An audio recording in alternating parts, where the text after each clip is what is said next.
In this video, we're going to talk about the regulation of gene expression. So first, let's talk about what we mean by gene expression. So recall that a gene is just a section of DNA that codes for a protein. So you've maybe seen this written out before, where you have DNA that gets converted to RNA, and then that RNA is used in order to make a protein.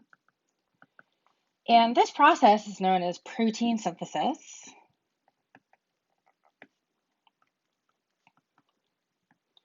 which we could also call gene expression, because the gene is being used to make a protein. And remember that these arrows represent some processes. The first arrow is transcription, and the second arrow is translation. So in order for a gene to be expressed or made into a protein, we have to have transcription and translation. And this is how we make a protein, and this is called gene expression. So all of these terms kind of go hand in hand. If a gene is being expressed, it means that the corresponding protein is going to be made. If the gene is not being expressed, then it means that at some point in this process, the gene is not going to be made into a protein. So the process might stop at transcription, it might stop at translation, it might be the protein that gets broken down, it might be the DNA that just never gets transcribed in the first place. But essentially, gene expression just means that a gene is being converted or used to make a protein. Now, when we talk about this regulation, so regulation of gene expression just means that cells have the ability to turn gene expression on and off.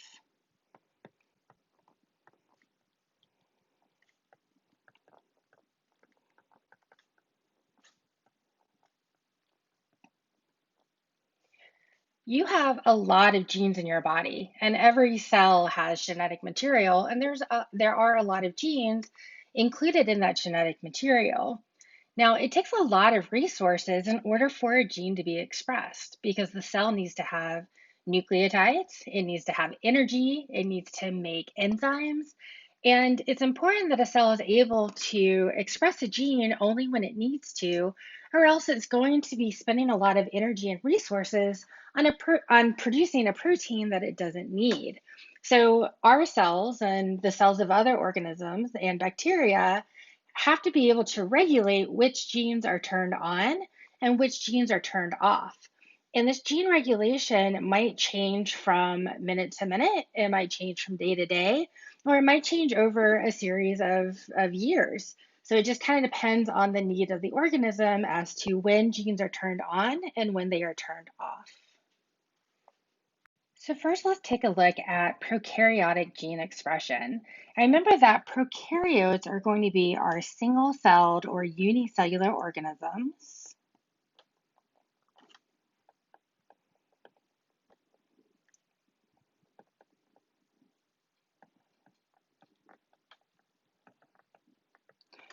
And it primarily includes things like bacteria.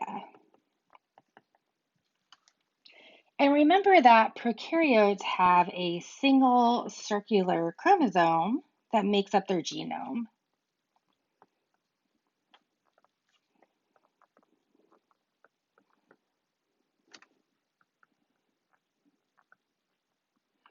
And also remember that prokaryotes do not have a membrane-bound nucleus. So this chromosome is just hanging out in the cytoplasm in an area called the nucleoid region.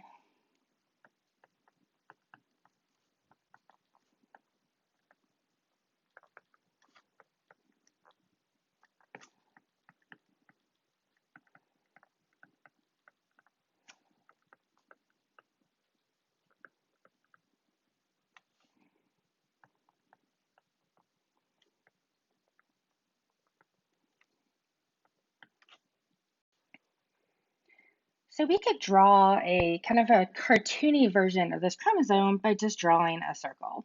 So the circle would be the chromosome or all of the DNA material in a prokaryote that makes up their basic genome.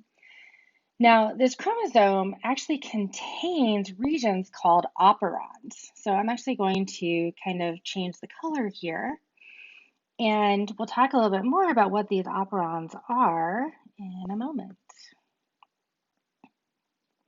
So each one of these different colors is going to represent an operon.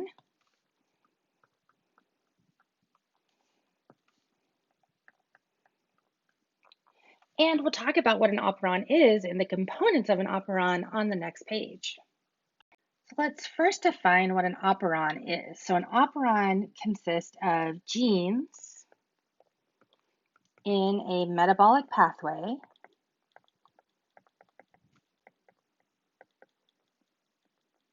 which are called structural genes,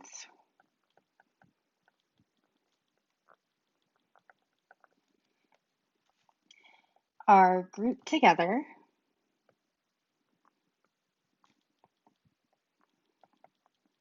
on a chromosome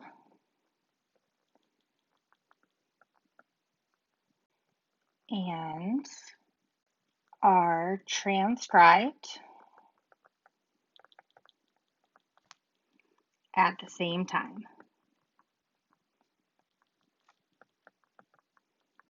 So let's first review this concept of a metabolic pathway. So a metabolic pathway is where you have something like a protein or some sort of substance. So we'll just call it a protein. So we'll call it P1. And P1 gets converted to something else. So we'll just call that P2 as a placeholder. And in this chemical reaction, it is catalyzed by an enzyme. So we will call that E1 for enzyme 1. Now the product, P2, now becomes the reactant of the next chemical reaction in this pathway. So P2 gets converted to P3, and there's an enzyme, which we are going to call enzyme 2, that catalyzes this reaction. Now P3 is going to get converted to another product, so we'll call that P4, and that is catalyzed by yet a third enzyme. So this is a metabolic pathway, and operons in prokaryotes consist of the genes that are needed for this metabolic pathway to proceed. So the genes are going to include information on how to make, for example, the enzymes.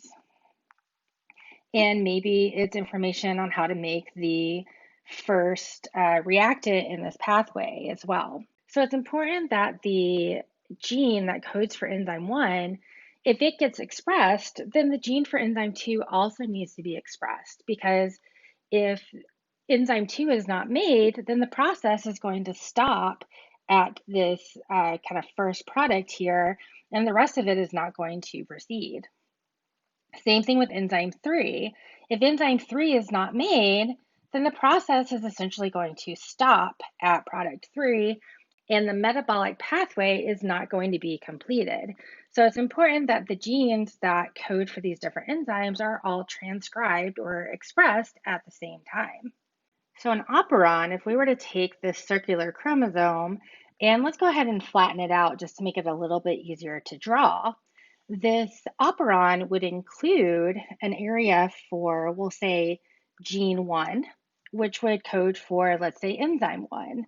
And then after that, there would be an area for gene 2, which would code for our enzyme 2.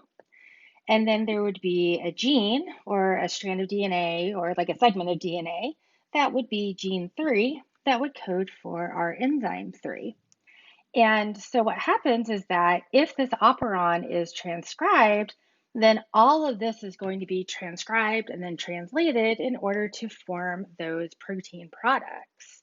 And so the initiation starts at the beginning here. So initiation is going to start kind of upstream of all of the genes. And then as it proceeds, it's going to transcribe all of those genes. And as a reminder, these genes down here, these are those structural genes that are in the operon.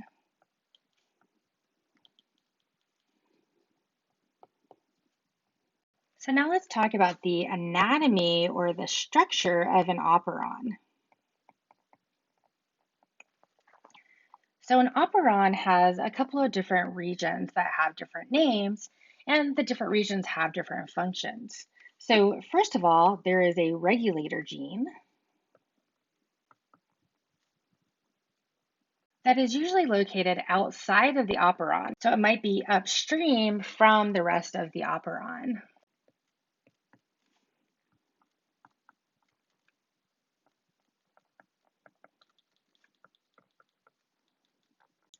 And the function of the regulator gene is that it codes for a DNA binding repressor protein that controls the operon activities. So it controls whether the operon will be transcribed or not.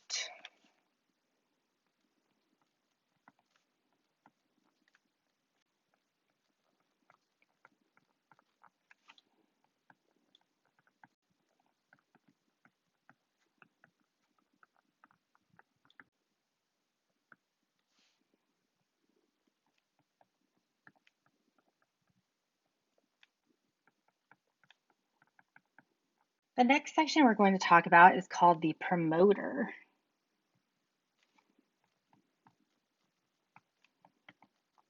And the promoter is a short sequence of DNA where RNA polymerase first attaches to begin transcription.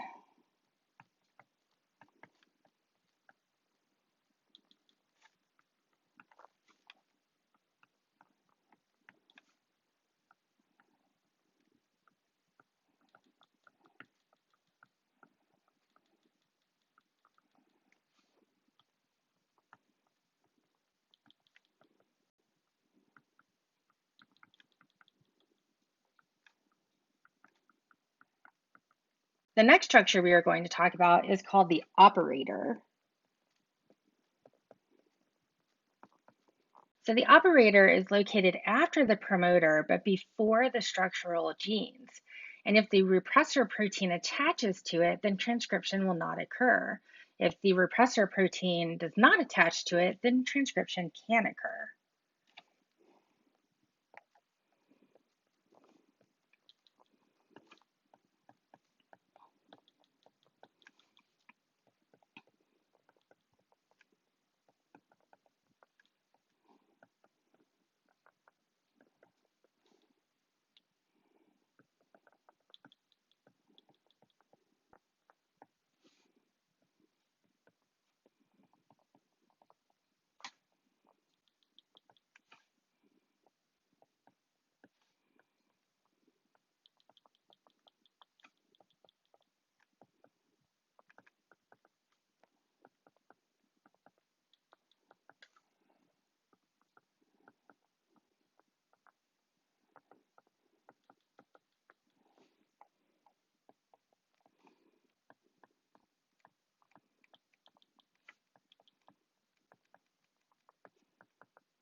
And remember that when we're talking about transcription, we're talking about gene expression. So we're talking about whether the gene is actually going to be turned into a protein or used to make a protein.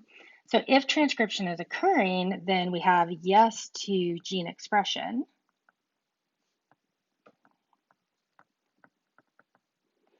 And if there's no transcription, we have no gene expression.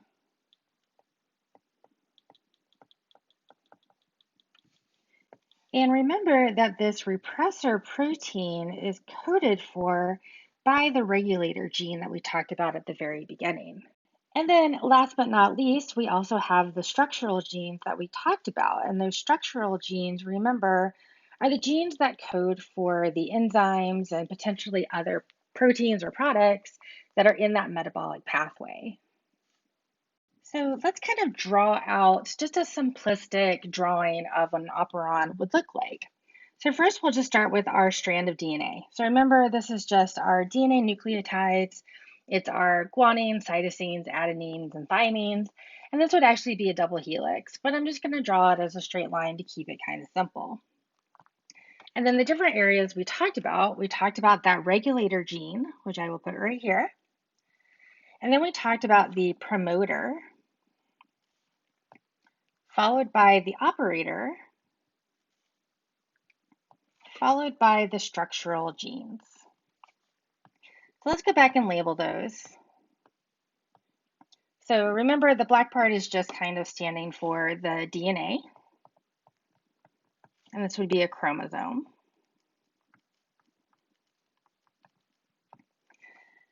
The regulator I put in red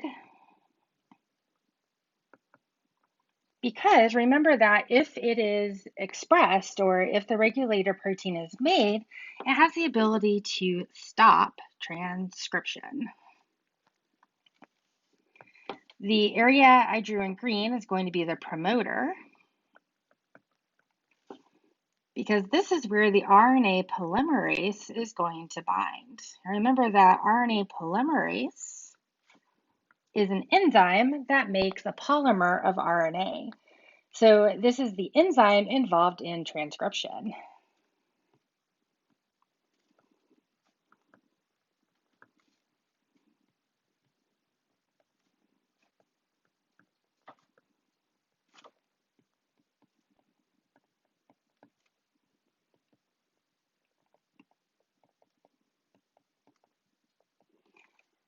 So if RNA polymerase is attached to the promoter, it's kind of like saying go. But then I drew the operator in yellow.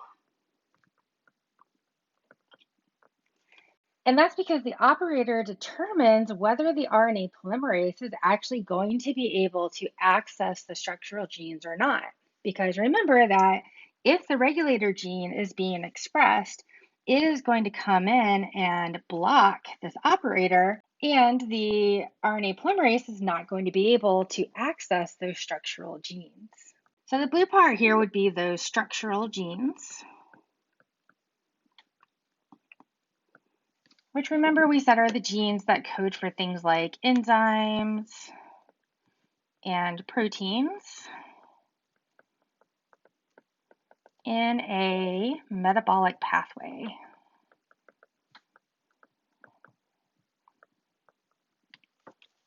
And we might have several here, so I'll actually put a couple of lines here to kind of show that we might have G1, G2, G3, G4, etc., etc.